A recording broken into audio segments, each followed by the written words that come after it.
Hi, I'm so glad you're here. I'm going to read the story called The Magic Words. For as long as Carrie could remember, she and PJ had been friends. Every morning when the sun sparkled through her window, and even when the rain trickled down it, the first thing Carrie saw when she looked out her bedroom window was PJ's house next door. His bedroom window was opposite hers, and they waved at each other when they looked out at the same time. PJ was Carrie's very best friend, but sometimes one of them would get huffy or mean, and then they would quarrel. Just last week, she and PJ had planned a picnic, making lemonade and peanut butter and honey sandwiches. But when it was time to eat, they each wanted a different picnic spot. Carrie wanted to eat under the shade tree where her daddy had hung her swing. PJ wanted to eat in his backyard tent. So they quarreled, and their good time turned into a sour time. But today, Carrie was sure they wouldn't fight. Yesterday, PJ had gotten a beautiful, shiny red bike for his birthday. It was a two-wheeler with no training wheels. Carrie hurried into her clothes and rushed to her breakfast so she could run next door to try out his new bicycle. "Take your time, Carrie," said her mother. "BJ's bike won't ride away by itself." "I know," Carrie said, "but PJ told me to come over early." She finished her cereal and toast and milk quickly and went out, slamming the kitchen door behind her. Carrie pushed her way through the bushes between her yard and PJ's, anxious to get to the new bike PJ had promised her the first ride this morning.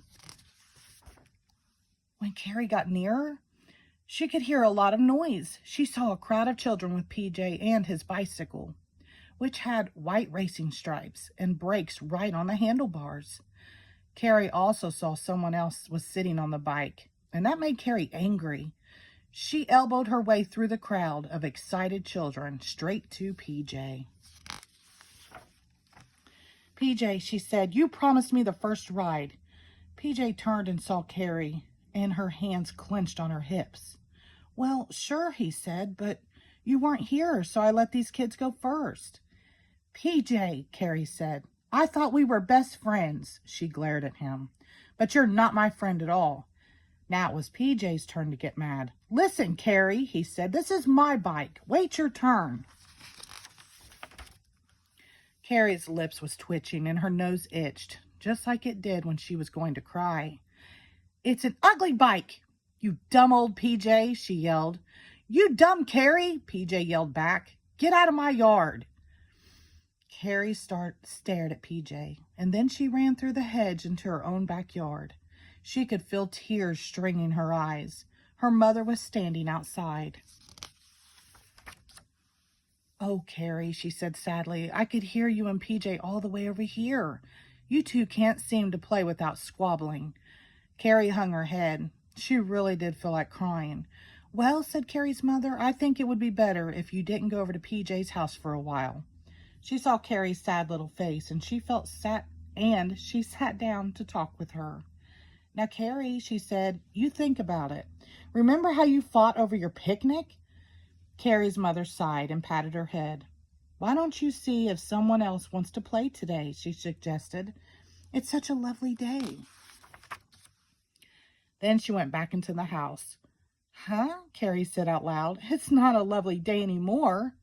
She even thought she heard a faint rumbling of thunder. But when she looked up at the sky, it was clear and sunny as when she first got up. Carrie wandered out to her favorite spot under the shade tree, feeling lonely. I wish I knew why PJ and I fight so much," she said to herself. Said a deep voice. Carrie looked up in surprise. A small furry bear was sitting on her swing. He held a little red umbrella, and there was a rain cloud on his tummy. "Who are you?" asked Carrie. "I'm Grumpy Bear. I thought I heard commotion over there," he said, pointing to PJ's yard with his umbrella. "And then my tummy started rumbling, so I knew there was trouble. I think maybe I could help you and your friend." "Oh, really, Grumpy Bear?" asked Carrie. "I hope you can. PJ and I are friends, but we fight a lot. I don't know what to do about it. It just starts somehow, and we end up mad at each other." Grumpy Bear settled down nicely on the swing, moving back and forth gently. "You know, Carrie," he said, "people get into squabbles for lots of reasons. Sometimes different things make us feel mean or out of sorts, and then we quarrel, even with best friends. Often it's just thoughtlessness. Carrie thought that over. Yes, she said. I know what you mean. Like when PJ forgot I had asked to have the first ride. Grumpy Bear nodded. Yes, Carrie, he said. And you didn't stop to think either. If you had reminded PJ gently, he probably would have given you the longest ride. I never thought of that, Carrie said. You see, Grumpy Bear said, if people really like each other, they'll forgive each other. I've got to go back to Care-a-Lot now, but I have a friend who will be able to help you make up with PJ. Oh, Grumpy Bear, Carrie said. Can I meet her? Of course, Grumpy Bear said. Her name is Love-a-Lot Bear, and she can't stand to see people unhappy. You'll see, she'll fix everything for you and PJ. Before Carrie could say another word, Grumpy Bear was gone, and she was alone. Carrie could still hear the laughter from next door. It made her feel sad all over again. She went slowly inside and up to her room. She sat on her bed and started to cry. She felt that nothing would ever make her friends with PJ again. Carrie felt a light touch on her arm. A soft voice said, hello. Carrie saw a chubby little bear with 2 red hearts on her tummy. You must be Grumpy Bear's friend, Carrie said. The little bear had a wide, sweet smile. Yes, she said, I'm Love-a-Lot Bear. Grumpy Bear told me that you and your friend PJ are having troubles, so I came to help. As Carrie watched, the bear bounced off the bed and danced over to the window. I see PJ out there with his bike, Love-a-Lot Bear said. He looks as lonely as you do. When Carrie looked out the window, she could see PJ standing by his bike, digging one shoe into the grass. The others were gone. Well, Love-a-Lot Bear said briskly, we can't have all this unhappiness. You see, Carrie, she said softly, sometimes people who really and truly like each other very much don't take the time to understand each other. You know, you have to be just as polite to your friends as you are to strangers. Why, said Carrie, I think that's the way it is with PJ and me. Love-a-Lot Bear nodded wisely.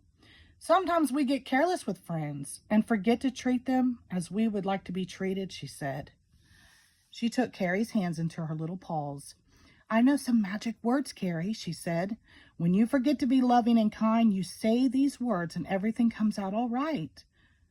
Carrie looked at Love-a-Lot Bear. She wanted to believe her, but it seemed almost too good to be true. Love-a-Lot Bear leaned over and whispered something in Carrie's ear. Carrie's eyes widened. Is that all, Love-a-Lot Bear? She asked. That's all, Carrie, she replied. Well, Carrie said, why didn't I think of that? Love-a-Lot Bear just smiled. She touched the hearts on her tummy, did a little turn, and was gone. Poof! Just like Grumpy Bear. Carrie couldn't wait to try the magic words. She ran downstairs and out the back door. She pushed through the bushes, but slowed down as she came into PJ's backyard. PJ looked up and saw Carrie. PJ, Carrie said, you have a beautiful new bicycle, and I'm sorry I yelled at you this morning. PJ smiled a great big smile. I'm sorry too, Carrie, he said. I didn't stop to remember. I did promise you the first ride. Carrie felt a warm glow. Those little words Love-a-Lot Bear had taught her were really working. I'm sorry were truly magic words. Carrie, PJ said, let's be friends forever and never fight again. Okay, PJ, Carrie said. But maybe if we do squabble, we'll remember the magic words and everything will be all right. PJ helped Carrie get on his shiny new bike. He gave her a push and off she rode, laughing in the sunlight. The end. Thank you.